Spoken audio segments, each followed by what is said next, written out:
are live again. Welcome to GBS Beginner English. This is English through Speak Now 2. This is lesson 13. I can write pretty well. I hope you're ready and excited as we go through this wonderful lesson about writing and your class times. Now, many of you have talked about your majors and what classes you're doing. Also talking about what you do in those classes and the different classes you have to study. So let's get into that and have a little bit of fun with that in this lesson. All right, so write the jobs in categories. Now we have vocabulary: a professor, a nurse, journalist, psychologist, a biologist. What are these jobs? Well, a professor is somebody who is a teacher, usually on a higher level. Doesn't mean that they have to be. Usually you can call any teacher a professor and they'll be correct. They are what we call synonyms, almost the same. The main difference between a professor and a teacher is usually where they're working. A teacher usually works at a school, like an elementary school, middle school, or high school. A professor usually works at a university, but that doesn't always have to be. Professor usually means that the person who's got their education has to have usually a master's degree. That means that they've gone to school, they finished their bachelor's degree, which is their first degree, then they have finished their master's degree, which is their second degree, or their postgraduate degree. If they have gone even farther, they're usually called a doctor, and that is their doctorate degree. It's the third level of college education above finishing your high school education. So you usually would call a professor somebody who has their master's degree professor. A psychologist is somebody who deals with parts of your brain and how you think. You have a psychologist and a psychotherapist. And sometimes they can feel like they're interchangeable, but they're not. So be careful and look up a little bit at that. Nurse and a surgeon. Nurses and surgeons both are usually working in hospitals. A surgeon is a type of doctor that usually does actual surgery. They actually open up the body and help repair or fix things that are inside, versus a doctor who doesn't have to usually do surgery. So surgeons usually do the actual operations, where the doctor may do operations or they may not. It just depends, but it'll be about the same. A biologist, somebody who works with plants and animals. Graphic designer. Now, there are many different types of graphic designers. You have people who do graphic designing by drawing by hand, and you also have people who do it on the computer. Both of them can be very, very useful. And journalists. But also think about your own career. Where would your own career go into this? I mean, I know you've all thought about it, and you know what you're going to come up with for the future. But I have some advice. No, no, no! I have to give this advice. Oh, no! Okay, here's the advice. You're in university now, and some of you may say, oh, I love my major. And if you love your major, then I am very proud and happy for you. But here's the thing, is that if you are not 100% happy with your major, if you're looking and say, oh man, I hate this class, it's probably a good idea change your major now. You may say, oh, but teacher, then I will not graduate. yes. I know. Yes. But you're going to be doing this job or career for the rest of your life. And if you're not enjoying it now, you need to change it. This will be what you're going to do for the rest of your life. If you're not in love with it now, you may never find the love of it later. Piece of advice that my friend gave me many years ago. He said, find one thing in life, just one thing that you love, and you can do this one thing every day, and you'll do it for free. After you find that one thing that you love and that one thing that you'll do every day for free, and keep loving to doing it than find someone to pay you to do what you'll do for free. I got lucky. I love teaching. I love talking. I love helping people. This is what makes me happy. And that's why I could always come to class with full of energy because I love what I do. And I know that I love it. And I would teach and have taught for free many, many times. 6 hours later. Coming back, find the thing that you love. If you don't love your major right now, seriously look at finding a different major. Not because I want you to leave the course or leave the class. That's not the point. But this is your life. And if you want to make sure that you're having the best life possible, make sure that you go out and you can do it. All right, we're going to move on and we're going to listen to Josh and Lily talk about their school schedules and their classes.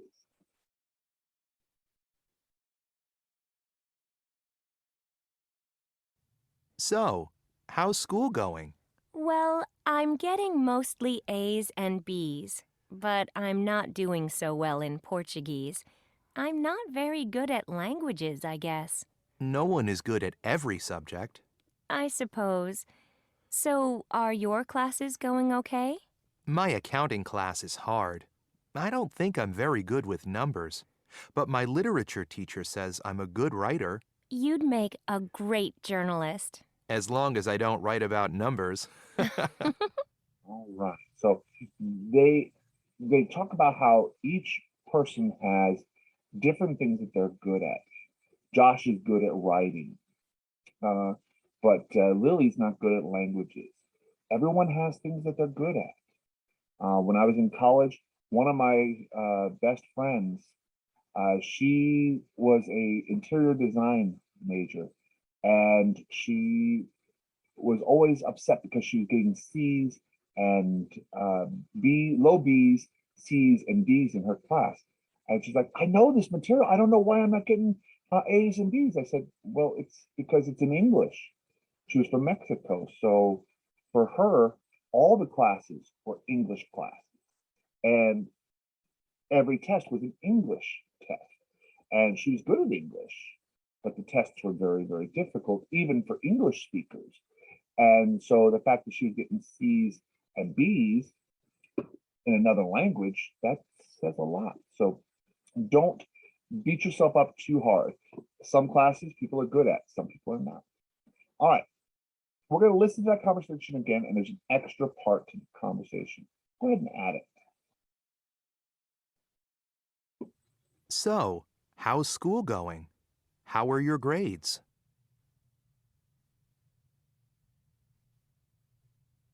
Well, I'm getting mostly A's and B's, but I'm not doing so well in Portuguese.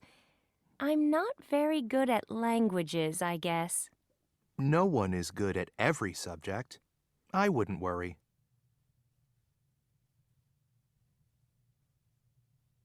I suppose. So, are your classes going okay? My accounting class is hard. I don't think I'm very good with numbers, but my literature teacher says I'm a good writer. You'd make a great journalist. As long as I don't write about numbers. Okay, so he makes the same joke. Don't write about numbers. Anyway, what can you do? What are you good at? Now, this is something I want you to be honest. When you are looking at what you're going to be doing, be honest. As Shakespeare said, this above all, to thine own self be true. You should always be honest with yourself. Don't lie to yourself. Don't try to do something where I can do this and that, hey, I'm going to be the best person at this, or I'm going to do that. Be honest to yourself. What are you good at? If you're not sure what your career is going to be, write down the things that you want to do and write down the things you don't want to do. So when I was in college and in high school, I had a list of things that I wanted to do and things I didn't want to do. Teaching wasn't on my list, actually. I wanted to be an engineer all the way through high school. I was heavy into math, heavy into science, and I was all ready to go to college and become an aerospace engineer. And then I hit calculus, and my brain went, duh, duh, duh, duh, duh, and it was just like calculus just goes up and goes, nope, you're gonna learn calculus. You're gonna learn calculus. And I couldn't do it. So I did find out other skills that I'm good at. I mentioned in class that I became a waiter while I was in college. It was there that I actually learned that I had a very good gift for speaking and for talking to people. And that was one of the things that when I went back to school, because I took a year off from school, and when I went back, my guidance counselor actually noted that I speak very well and said, you should work on speech, become a speech writer and a speech coach because you're good at this. And that's what I did. I went from being an A to being a C and D student in engineering to be an A and B student in speech and English. And I found the area that I needed to be. So find out, what would you be good at? What do you think that you can do well? Listen to what other people think you might be good at as well. My mother and father always said, ever since I was a little kid, I was a very good organizer. And so that was something that I've done my whole life. And it helped me to become the teacher that I am now. So listen to what people say. All right. Now, we're going to listen to pronunciation of the word can and can't. We're going to listen to how that they are put into the different sentences. So listen to the different pronunciation. Page 33. Pronunciation. A. Listen and practice. Notice how we pronounce can and can't. 1, I can read Portuguese. 2, I can't speak Portuguese well. All right. Now, one of the things that's different between them is their accent. Can and can't. Can't. I can't read Portuguese. I can't. Meaning a very, the upside down E is called a schwa. It's an unaccented syllable. And can is one of those words that it can be stressed. It can also not be stressed. And so you listen to the different pronunciation. Listen to the next section and circle which one you think it is. Is it can or can't? Page 33. Pronunciation. B. Listen. Do you hear can or can't? Circle the correct words. 1, I can speak English. 2, I can't write well. 3, I can't use a computer. 4, I can understand finance. All right, just to make sure. Number 1 and number 4 are both can. Number 2 and 3 are can't. And this is some of the things, knowing who you are, knowing the things that you are good at, and knowing the things that you are not good at.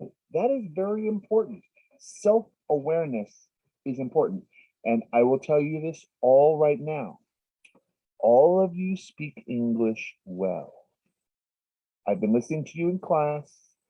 All of you speak English well. So do not ever say, oh, teacher, I can't speak English well, or my English is not good. You're speaking in a second language. You're all communicating well. Don't doubt yourself. Could you speak English better? Of course. But you can speak and you can communicate in English. All right, moving on. Now, what are you good at? Now, this is where I want you to make a list. We've talked about bucket lists a few lessons back, but this one, I want you to put down what you are good at. Make a list for yourself about things that you are good at and things that you are not good at. Write down a list. It doesn't have to be 5 things, it can be 55 things. There are some things that people are much better at than others. Some people are better at organizing. Some people are better at languages or science classes. Some people are good with numbers. Some people are good at speaking. You have different things that you can be good at. So make a list for you. Become self-aware. That's very, very important. All right, let's move on and get to everybody's favorite part. No, You know what we gotta get to this. Yes, we do. No, God, We're gonna get to homework. All right, the first part. Go back and look at the vocabulary and try to find as many job categories as you can. There are 8 jobs and 4 job categories in the puzzle. After you find that, write down the letters that are between them and find out what the missing phrase says. You may be surprised. All right, reading and writing part. Now, job listings. Now, job listings happen on the internet and in newspapers, and they're offering a job and they want people to apply for the job. So let's start off. I'm going to read, listen to what the job describes, and see what they need to do. Job listings. Office assistant, part-time. We're a small, friendly company. We're looking for someone to work 25 hours a week. The ideal person is good with numbers, has excellent computer skills, and can meet deadlines. Medical receptionist, full-time. Busy doctor's office needs a receptionist to answer phones, schedule appointments, and greet patients. We're looking for someone who can speak Spanish and use a computer. Journalist, full-time. Small local newspaper needs a journalist to cover local news. The ideal candidate is good at writing and has excellent computer skills. He or she can meet deadlines and can work independently. She can also needs to be good with people. Gardener, part-time. We're looking for a gardener to take care of plants at our property. Should enjoy working outdoors and be good with flowers. He or she can work independently. Real quick thing about part-time and full-time. Part-time work means that you're not getting the full benefit of the job. You're usually working under 40 hours a week, and you're going to be working for an hourly wage. Full-time can be either an hourly paid job or it can be a salary job. A salary job means you get paid the same amount whether you work 40 hours a week, 60 hours a week, or 20 hours a week. You get paid the same amount, but that's a salaried worker. Full-time usually comes with benefits. If you work 40 hours a week at your job, you'll be considered full-time, and you should be able to get health and other benefits from your job. Be careful. Some jobs out there will have you work 39 hours a week just so they don't have to pay you full time. They'll just, well, you're only a part-time worker. I've had those jobs before that they cut your hours 1 hour short. Now, when you graduate, here's a little piece of advice. When you graduate from university, don't expect to find a 40-hour-a-week job. You're probably going to be working 50 to 60 hours a week, at least for the first few years that after you graduate. You're going to be learning a lot of things. You're going to have to learn your career, your profession. And so it may take you some time to do it. Expect to work 50 to 60 hours a week, especially right out of university. I know I did. My first 2 jobs that I worked after university, before I became a professor, I worked offshore in the oil and gas industry, and I worked 84 hours a week. That's 12 hours on, 12 hours off every single day. It was good work. I loved the job. Didn't really like the people that I worked with, but that's a story for another day. But when I became a professor, or became a teacher, when I first started learning to teach, I was probably working between 10 and 12 hours a day because I had to learn how to teach, learn how to make materials, and what to do. As I've gotten in my professional career, My preparation time has gotten less and less. I know the materials, I've seen the books before, so I don't have to prepare as much. Well, until I started making these kinds of videos, then I have to prepare a lot more. But that's my choice. So this is what you need to do. When you look at your job in the future, don't expect a 40-hour-a-week job right out of college. You're going to probably be working 50 hours plus. Most jobs, once you work 40 hours, everything over 40 should be overtime. Make sure it's in your contract so it's not just, well, you work here, you're going to work as much as I want you to. And I have jobs that do that. All right, the last section. Which job do you like the best? Now we're going to do a little activity in class where you're going to hire people in class. We're going to do a small mock interview. This is a different activity where you're going to be hiring for a job and you're going to ask people some different questions about the job. And they're going to interview for you. Many of you will probably need this skill when you go out into the world, but we're going to do this just before the midterm test. We're going to do mock interviews where you're going to come in, interview with half the class, and as you interview for a job, they're going to either hire you or not hire you.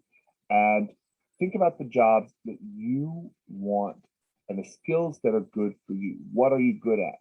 Don't think of skills that are not connected to your profession as irrelevant or not needed. You may be surprised. Video game skills have been shown to be very helpful for doctors. It helps them with hand-eye coordination. And some of the doctors now are doing surgery with robots. And the controls that they use for the robots are just like video game controllers. So being good at video games can be a skill that you can use for something else. But other skills also come up. You may be surprised. One of my students a few years ago was extremely good at nail art. And she, through our class, actually started her own company. It was a part-time job that she did, but she would go around to the different professors on campus and go to their offices, and she would do the nail art for the professors during their office hours. And so she'd bring all of her own materials. She'd sit there, she'd do all their nails, and she was making her own money. And this was something that she found something she liked and she was good at. And she's still doing it now. It's not her only job, but she's doing her own, not a company where she has her own business and location. She still does it as a call-out job. She goes to their place and does the work.